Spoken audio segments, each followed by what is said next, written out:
बढ़ाए जा, खुशी के गीत गाए जा, ये जिंदगी है कौम की, तू कौम पे लुटाए जा, कदम कदम बढ़ाए जा, खुशी के गीत गाए जा, ये जिंदगी है कौम की, तू कौम पे लुटाए जा।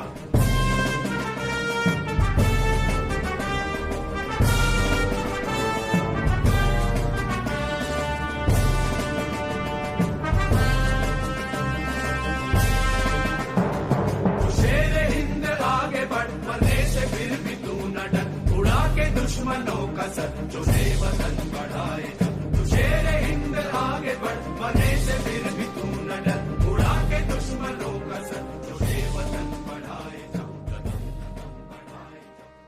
সঙ্গে সহ কার্যবাহ শ্রী রামদত্তজি চক্রধর, তার কেন্দ্র কলকাতা।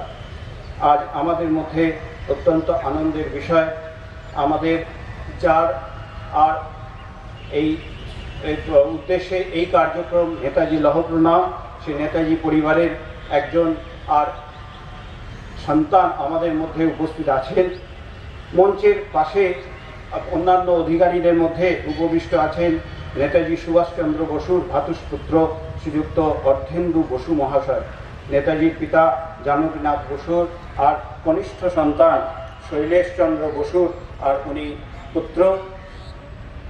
আজকে ওনাকে আমরা পেয়ে অত্যন্ত আনন্দিত।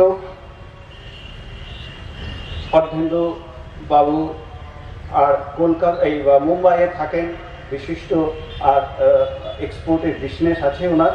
অত্যন্ত ব্যস্ততার মধ্যে দিয়েও আমাদের আমন্ত্রণে সাড়া দিয়ে আমাদের এই কার্যক্রমে উপস্থিত হয়েছেন, তাই আমরা অত্যন্ত আজকে আনন্দিত।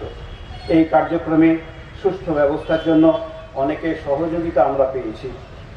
তার মধ্যে এই মাঠ ব্যবহারের অনুমতি দেওয়ার জন্য ভারতীয় সেনাবাহিনীকে আমরা ধন্যবাদ জানাই। Kolkata police, Kolkata mounted police, Kolkata traffic guard, যারা প্রশাসনিকভাবে আমাদের এই কার্যক্রম করতে সহযোগিতা করেছেন। ফায়ার ব্রিগেড, যারা অগ্নি নির্বাপক ব্যবস্থা করেছেন। কলকাতা কর্পোরেশন মাঠের স্বচ্ছতা ও অন্যান্য সহযোগিতা করেছেন।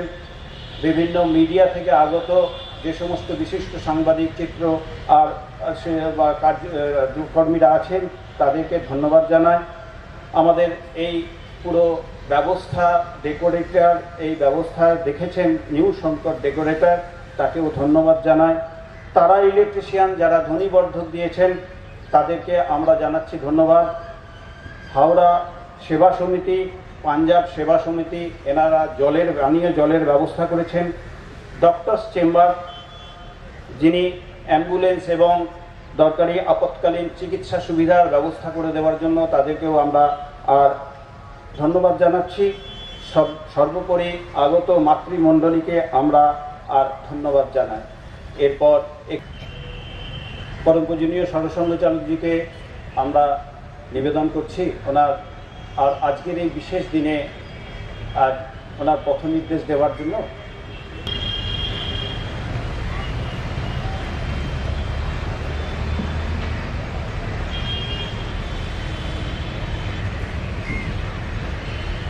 माननीय सह सरकार्यवाह जी, पूर्व क्षेत्र के माननीय संघ चालक जी, दक्षिण बंग प्रांत के माननीय संघ चालक जी, हावड़ा महानगर और कोलकाता महानगर संभाग के आदरणीय संघ चालक द्वय, आत्मीय स्वयंसेवक बंधु, उपस्थित नागरिक सज्जन एवं माता भगिनी, मैं अपनी बात को प्रारंभ करूं उसके पहले एक संशोधन दे देता हूं ताकि गलतफहमी न हो। परिचय में यह बताया गया कि डॉक्टर साहब की उंगली पकड़कर मैं संघ में आया, ऐसा नहीं है।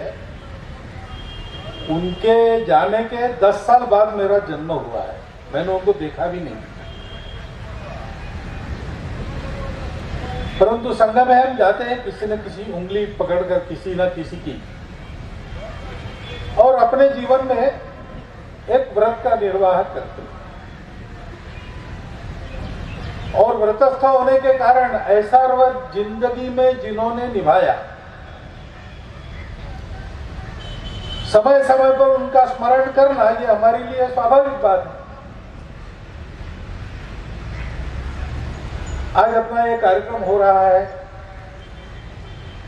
देश गौरव नेताजी सुभाष चंद्र बोस जी का हम स्मरण कर रहे हैं। तो ये हम कोलकाता में पहली बार नहीं कर रहे हैं, प्रतिवर्ष करते हैं।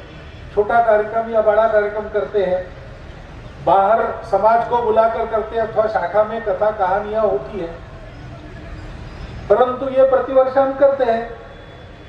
इसके पहले भी एक बार मैं ऐसे कार्यक्रम में शाम बाजार में हुआ था, वहां उपस्थित रहा हूं। एक बार सिलचर दक्षिण आसाम में हुआ था, वहां भी उपस्थित रहा हूं। तो हम पहले से करते चले आ रहे हैं और करते रहेंगे। आज संघ बड़ा संगठन बन गया है, प्रसिद्ध हो गया, इसलिए लोगों को अभी पता चलता है कि हम ये कर रहे हैं, परंतु ये हमारा स्वभाव है और ये हमारा सबका स्वभाव होना चाहिए। आज हमारे देश का जीवन, हमारा जीवन जिनके त्याग तपस्या पर खड़ा है, उनको कृतज्ञता पूर्वक स्मरण करना, हमको अपने जीवन को शुद्ध मानवतापूर्ण जीवन बनाना है। तो ऐसा शुद्ध मानवतापूर्ण जीवन जिन्होंने जिया उनका स्मरण करना और हम सबको मिलकर अपने देश को दुनिया में एक स्थान दिलाना है। तो ऐसा स्थान दिलाने के लिए जिन्होंने अपने जीवन का समर्पण किया उनका स्मरण करना। देश गौरव नेताजी के स्मरण में तीनों का स्मरण एक ही व्यक्ति के स्मरण में हो जाता है। उनका जीवन ऐसा था, बचपन में ही परिवार के संस्कार, उनकी अपनी अंगभूत गुणवत्ता जो थी और उनको जो शिक्षक मिले थे, उनके चलते समाज के प्रति संवेदना और स्व के अभिमान के संस्कार उनको मिले और उसी का उत्तम विकास करते हुए उन्होंने अपने देश के लिए अपना सर्वस्व समर्पण किया। मनुष्य के पास जो कुछ कीमती होता है, बहुत लोगों के पास होता है, गुणवत्ता होती है, मेरिट अंग्रेजी में कहते हैं, वो होता है, परंतु केवल होने से नाम नहीं होता। उसका उपयोग कौन क्या करता है? नेताजी ने अपने स्वार्थ का रंच मात्र भी विचार पूरे जीवन भर किया नहीं। इतने पढ़े लिखे थे, बहुत कमा सकते थे, परंतु देश की स्वतंत्रता के लिए अक्षरशः अपना जीवन उन्होंने वनवास में ही गुजारा, वनवास जैसे कष्टों में ही गुजारा। कितने बार जेल में गए, देश से बाहर जाना पड़ा, सेना बनाकर लड़ना पड़ा। सारा जीवन एक अग्निगर्भ तपस्या है और ये तपस्या हंसते हंसते उन्होंने पार की, देश के लिए की, अपना नाम हो इसलिए नहीं की। पूर्ण निष्पृहता और निस्वार्थ बुद्धि का आदर्श उनका जीवन है, पूर्ण समर्पण का आदर्श उनका जीवन है। तपस्या के लिए कठोर परिश्रम और कष्ट सहन करने का आदर्श उनका जीवन है। देश के लिए किसी भी प्रकार का साहस अपने प्राणों की तमा न करते हुए करना उन्हीं का जीवन, उसका आदर्श।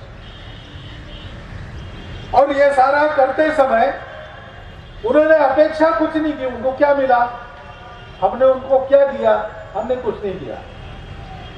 उस समय उनको कुछ नहीं मिला। स्वामी विवेकानंद कहते थे कि भारत को ऐसे तरुणों की आवश्यकता है, जो लाहौर का भाषण है उनका, वहां बोल रहे थे, तो उन्होंने कहा कि गुरु गोविंद सिंह जैसे तरुणों की जरूरत है। गुरु गोविंद सिंह जी ने जन्म भर अपने समाज के लिए कष्ट सहन किए, युद्ध किए, अपने 4 पुत्रों का बलिदान किया, उनका निर्वंश हो गया, फिर भी वो लड़ते रहे। और इसके बदले में जिनके लिए वो लड़ते थे उन्होंने उनको क्या दिया? उपेक्षा दी, उपहास दिया। लेकिन उन्होंने एक शब्द से भी उनके विरुद्ध कोई बात नहीं की, उनके लिए सतत सेवारत, समर्पणरत ऐसा जीवन था। ऐसे तरुण चाहिए। अगर स्वामी जी के इस वर्णन के अनुसार उस समय किसी का जीवन पूर्णता से दिखता है तो बाबू सुभाष चंद्र। उन्होंने कभी भी जिस देश के लिए काम करते थे उस देश के समाज में उनका विरोध करने वाले भी थे। हम जानते हैं मत मतांतर होते हैं, उसके चलते वैचारिक विरोध होता है, उसके चलते कई बातें होती है, परंतु ये होने के बाद भी उन्होंने कभी भी आपस में लड़ाई नहीं की। कर सकते थे, शक्ति थी, समर्थन था, नहीं किया। जिनके लिए काम कर रहे थे उनके विरोध में कुछ नहीं किया। ऐसा जीवन उन्होंने जिया। और इसलिए स्वतंत्र भारत में उनका स्मरण बनाए रखने में थोड़ा कम ज्यादा हुआ तो भी अपने त्याग के कारण संपूर्ण भारतवर्ष की जनता के स्मरण में वो सदैव रहे, अपने आप रहे। किसी ने कुछ किया नहीं, किसी ने कुछ किया नहीं, इसके बावजूद आज वो स्मरण में है। आज भी हम उनको नेताजी कहते हैं क्योंकि उनका ऐसा नेतृत्व गुण था। वो वास्तव में अपने हित की तरफ ले जाने वाले नेता थे। वो अपने उदाहरण से नेतृत्व करते थे और वो सब में सबके जैसा रहकर नेतृत्व करते थे। नेता के जो लक्षण अपनी परंपरा में बताए, पात्र त्यागी, सत्पात्र व्यक्ति की पहचान कर उसके लिए छोड़ने वाला, गुणे रागी, गुणों की पहचान करने वाला, गुणों पर प्रेम करने वाला, भागी परिजन सह, अपने परिजनों के द्वारा सर्वत्र सहभागी होने वाला, सुख दुख का भोग सबके साथ करने वाला। नेताजी जैसे यहाँ म्यूनिसिपालिटी के अध्यक्ष रहे, यहाँ के सम्मानीय नेता रहे, वैसे उनको युद्ध भी करना पड़ा। युद्ध में जो सरसेनापति होता है, कमांडर होता है, मुख्य व्यक्ति होता है, वो मोर्चे पर जाता नहीं, परंतु नेताजी सिंगापुर के जंगलों से लेकर तो आसाम की सीमा तक सेना के साथ आए। वापस जाते समय अन्य सैनिकों को जैसे जाना पड़ा पैदल, नेताजी भी पैदल चलकर वापस गए। वर्णन है उसके, कैसे वो सबके साथ रहते थे, सबके साथ सबके जैसा खाना खाते थे। शास्त्रे बोधा, शास्त्र जानते थे, रणे योद्धा, उनका युद्ध कौशल, उसका क्या वर्णन करना, वो तो जगत प्रसिद्ध है। जिनके साम्राज्य पर सूर्यास्त नहीं होता, ऐसे लोगों के लिए एक नई सेना बनाकर उन्होंने चुनौती खड़ी की और दस्तक दी भारत के दरवाजे पर। समय का भाग्य चक्र अगर सीधा चलता तो नेताजी भारत के अंदर प्रवेश करके बहुत आगे आ चुके होते और यहाँ के स्वतंत्रता के लिए यहाँ रहकर प्रयास करने वाले और उनका मिलन होता और भारतवर्ष बहुत पहले स्वतंत्र हो गया। ऐसे नेताजी का स्मरण करना, क्यों करना? इसलिए उनके प्रति कृतज्ञता तो है ही, उनके गौरव में ये स्मरण करना हमारा कर्तव्य है। ये सारे गुण उनके हमारे अंदर आने चाहिए। ये दूसरी बात है। और उनके सपनों में भारत का जो करना था उनको, वो अभी अधूरा है, तो उस कार्य को भी पूरा करना है। हम लोग काम करते हैं तो उसकी एक दिशा होती, उसका एक गंतव्य होता है। गंतव्य की ओर जाने का रास्ता देश काल परिस्थितीनुसार अलग अलग करना पड़ता है, परंतु गंतव्य कभी नहीं बदलता। पहले सुभाष बाबू ने और कांग्रेस के आंदोलन ने कानून में बैठने वाला आंदोलन किया, सत्याग्रह किए, आंदोलन बनाए, अधिवेशनों में भाग लिया, लेकिन जब उनको ध्यान में आया कि आज की परिस्थिति में केवल इतना करने से नहीं होगा, एक सशस्त्र प्रयास की भी आवश्यकता है, तो उसका भी प्रयास उन्होंने किया। रास्ते अलग अलग होंगे दोनों, या भारतवर्ष में उस समय अलग रास्तों से जाने वाले लोग होंगे, लेकिन गंतव्य तो सबका एक।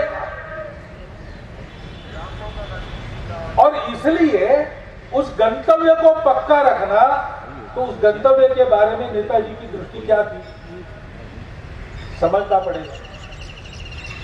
और देश काल परिस्थिति अनुसार जो रास्ता मिलता है वो कभी आसान मिलता है, कभी बहुत कठिन मिलता है। जैसा रास्ता है वैसा उसको पार करने के लिए अपनी गुणवत्ता होनी पड़ती है। रास्ता बदलता है, रास्ते को इज़म कहते हैं, अमुक इज़म तमुक इज़म, इज़म बदलते रहे। इज़म महत्व की बात नहीं है, गंतव्य क्या है ये महत्व की बात है।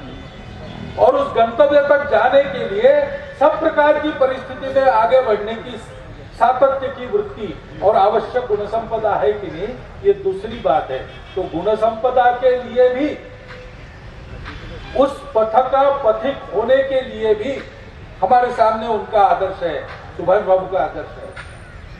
और गंतव्य के लिए भी उनके आंखों के सामने जो गंतव्य था वही हमारा गंतव्य है। हम संघ के लोग तो वही काम करते हैं। इस देश के वैभव संपन्नता के लिए काम करने वाले सब लोगों को हम कहते हैं कि वो संघ का ही काम कर रहे हैं, जो प्रामाणिकता से, निस्वार्थ बुद्धि से भारतवर्ष के परम वैभव संपन्नता के लिए काम कर रहे हैं। भारतवर्ष का विश्व में जो अवदान अपेक्षित है, जिसके बारे में जो अमृत वचन आपने सुना, उसमें स्पष्ट उल्लेख है, सुभाष बाबू ने ही कहा है, वो अवदान भारत विश्व में दे सके ऐसा उसको बनाना। वैभव संपन्न यानी आज की व्याख्या नहीं, अमेरिका भी वैभव संपन्न है, चाइना भी कहता है वो वैभव संपन्न है, ऐसा नहीं है। हमारा वैभव क्या है? भौतिकता केवल हमारा वैभव नहीं, सब प्रकार की भौतिकता में अग्रणी रहकर भी संपूर्ण दुनिया का गुण वैभव बढ़ाना, संपूर्ण दुनिया में सुख शांति लाना, संपूर्ण दुनिया को स्वातंत्र्य देकर भी समता लाना, उसके लिए आवश्यक बंधुभाव को पैदा करना, ये करने वाला भारत वो वैभव संपन्न भारत है। ऐसा भारत खड़ा करना ये गंतव्य है। सुभाष बाबू ने भी वही बताया अमृत वचन में। भारत क्या है? भारत एक अमर राष्ट्र है। क्यों? भारत का प्रयोजन कभी समाप्त नहीं होता। भारत के होने का जो कारण है प्रकृति में, वो समाप्त नहीं होता। भारत सारी दुनिया को धर्म देता है, रिलीजन नहीं, धर्म एक अलग बात है। संपूर्ण दुनिया को एक रखने वाला, उसको उन्नत करने वाला, सृष्टि के पर्यावरण के साथ उसको चलाने वाला, मानव की उन्नति के साथ साथ संपूर्ण सृष्टि की उन्नति साधने वाला, इसके लिए आवश्यक संयम, इसके लिए आवश्यक व्यवहार का संतुलन दुनिया को सिखाने वाला जीवन, वो धर्म दुनिया को देने वाला भारत, वो धर्म नित्य आवश्यक रहता है। आज की स्थिति में जो हम देखते हैं, सारी दुनिया भारत की ओर नजर गड़ाकर खड़ी है। उस प्रयोजन को संपन्न करने का समय है। उसी प्रयोजन को सिद्ध करने के लिए अपना काम है, संघ का काम। और इसलिए अच्छे पक्के सच्चे हिंदू को हम गढ़ते हैं क्योंकि ये अगर करना है तो प्रयत्नों की दिशा क्या होगी।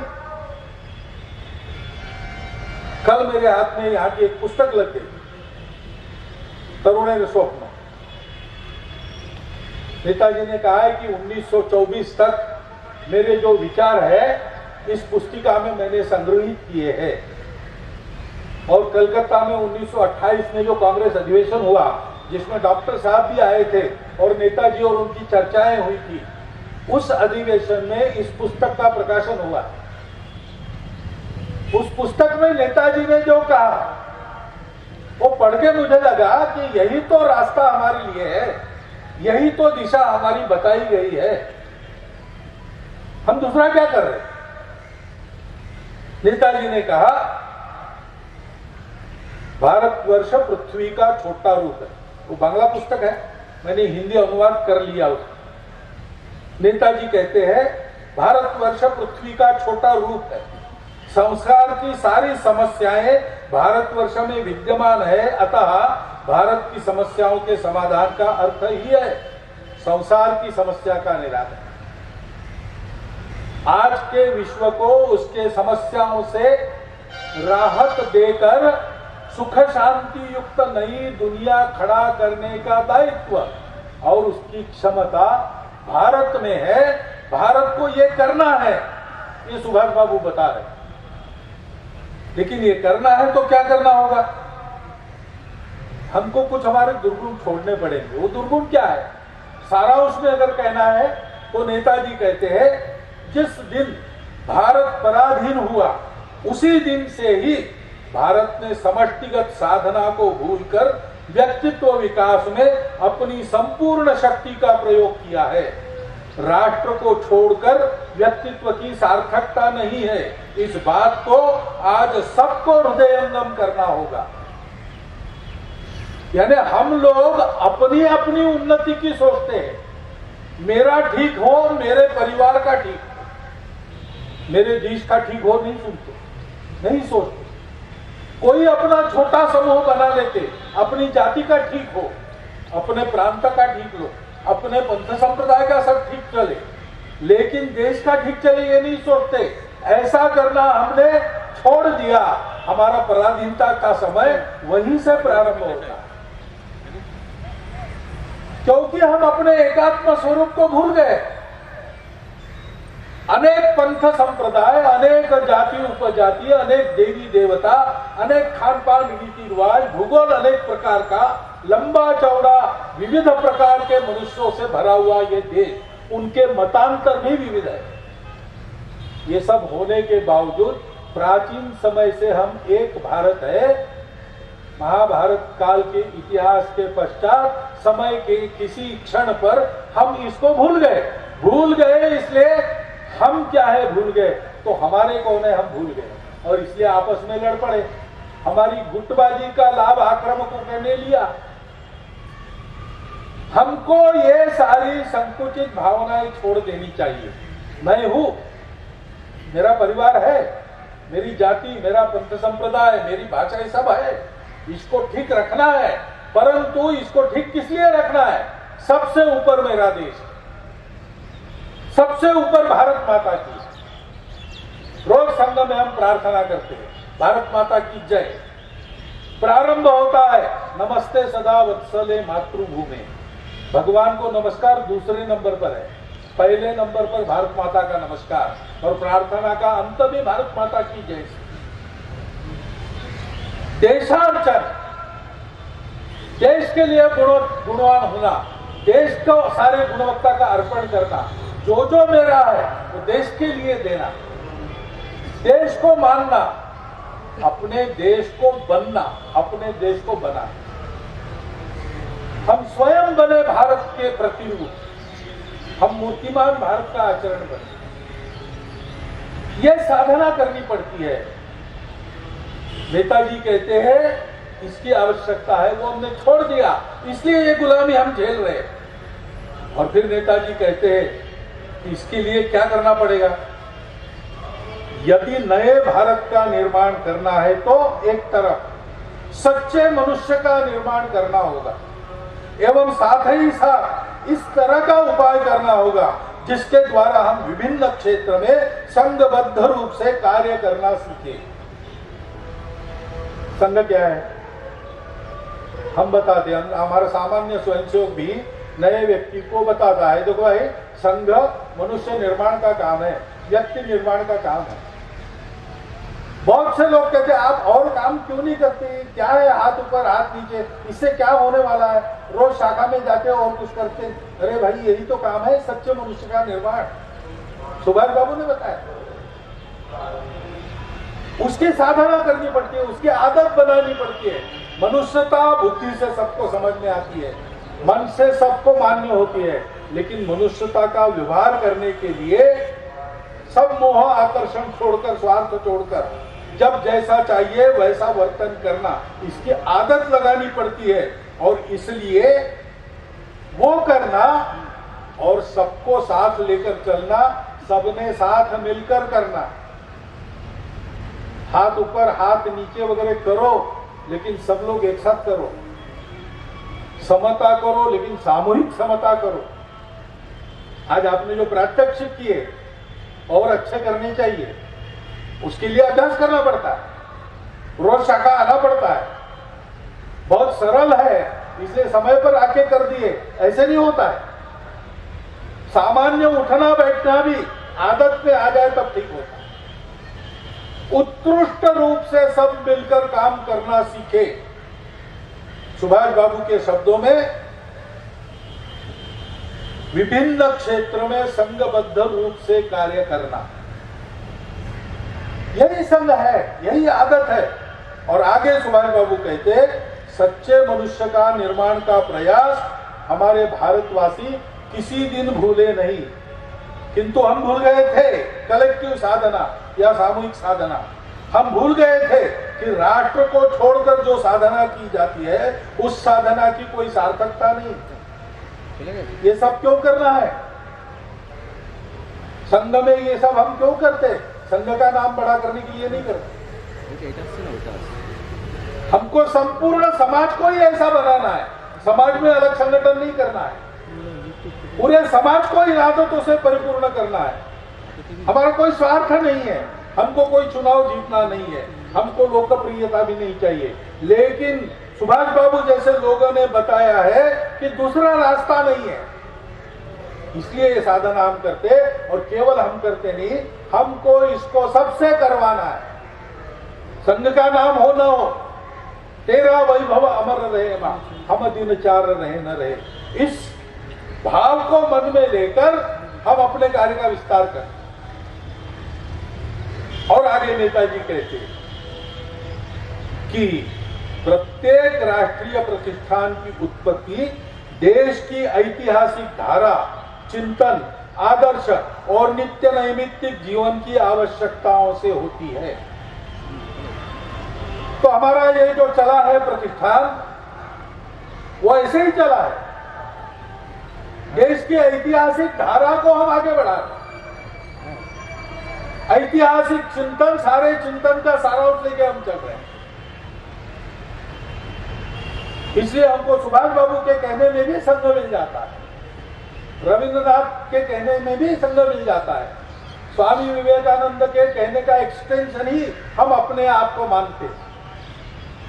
ऐसा इसलिए होता है कि विचार के मामले में हमने कुछ नई बात कही नहीं। हमारे देश के लिए प्रामाणिकता से, निस्वार्थ बुद्धि से काम करने वाले सब लोगों ने जो अलग अलग शब्दों में कहा है, स्वतंत्रता के बाद के डॉक्टर वर्गीस कुरियन या डॉक्टर अब्दुल कलाम से लेकर तो हमारे स्वतंत्रता के पहले के सारे स्वतंत्र योद्धा ने जो कहा है सारांश में, उसी विचार को लेकर हम उसके अनुसार व्यवहार करने की गुणवत्ता उत्पन्न कर रहे हैं, क्योंकि ये देश के लिए आवश्यक है। ऐसा हमारे सब मनीषियों ने बताया है, सुभाष बाबू ने भी यह कहा है, और केवल कहा नहीं, उन्होंने वही किया। उस समय का एक काम था देश के स्वतंत्रता के लिए लड़ाई, लेकिन इस लड़ाई को करते करते उन्होंने भारत के मनुष्यों में कैसे कैसे मनुष्य उत्पन्न किए वो अकेले नहीं, उन्होंने अकेले ने अपने सहयोगी अपने जैसे खड़े किए जो आजीवन इस व्रत का निर्वाह करते रहे। एक दीप से जला दूसरा जलते दीप अनेक, ऐसे उनके आजाद हिंद फौज की अवस्था होगी, ऐसे उनके स्वातंत्र के संघर्ष की ज्योति सबके हृदय में पनपी। हमको यही करना है। स्वतंत्रता प्राप्त हुई, उसमें स्व का तंत्र लाना, देश के ऐतिहासिक धारा, देश का ऐतिहासिक चिंतन, उसके अनुसार हम सबके जीवन की पुनर्रचना होनी, उसके लिए आवश्यक गुणवत्ता और उसके लिए आवश्यक संगठितता, एकात्मता समाज की खड़ी करनी है। ये बहुत बड़ा काम है।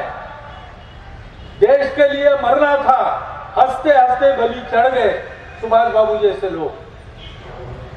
अभी मरने का समय नहीं, लेकिन देश के लिए कण कण तिल तिल प्रतिक्षण जीना पड़ेगा। स्वतंत्र हो गए इसलिए काम पूरा नहीं हुआ, स्वाधीनता आ गई। अब राज्य करने वाला अंग्रेज नहीं है, अब हम ही लोग राज्य कर रहे हैं अपने प्रतिनिधियों के द्वारा। लेकिन ऐतिहासिक धारा और चिंतन के अनुसार स्वतंत्र भारत का अपना रूप जो सारी दुनिया के लिए एक मानक बन सके, सुख शांति को प्राप्त करने का नया रास्ता दे सके, ऐसे भारत को गढ़ना है। तो प्रतिक्षण उसी समर्पण भाव से, उसी देशभक्ति के भाव से, उसी अनुशासन को जीवन में धारण करते हुए और उसी प्रकार सबको जोड़ते हुए हम सबको आगे बढ़ना है। ये काम हमारे सामने है। इसलिए प्रतिवर्ष छोटे बड़े कार्यक्रम करके, कभी लोगों के सामने, कभी अपनी शाखा में, अपने बौद्धिक मंडप में हम नेताजी का स्मरण करते हैं। उसी भाव से आज भी हम सब लोग उनके जीवन का स्मरण करें, उनके कहे का, उनके किए का अध्ययन करें, तो उसमें से हम एक दिव्य मनुष्य बन जाएंगे और भारतवर्ष के उन्नति का रास्ता प्रशस्त होगा और संपूर्ण दुनिया को राहत देने वाला एक उपाय दुनिया में खड़ा होगा। एक पंथ में तीन तीन का सजा देने वाला नेताजी का पुण्य स्मरण उनकी जन्म जयंती पर हम करते रहे और उस स्मरण के अनुसार अपने आप को गढ़ते रहे। इतना एक अनुरोध मैं आपके सामने रखता हूं और मेरे विचार को यहाँ विराम देता हूं।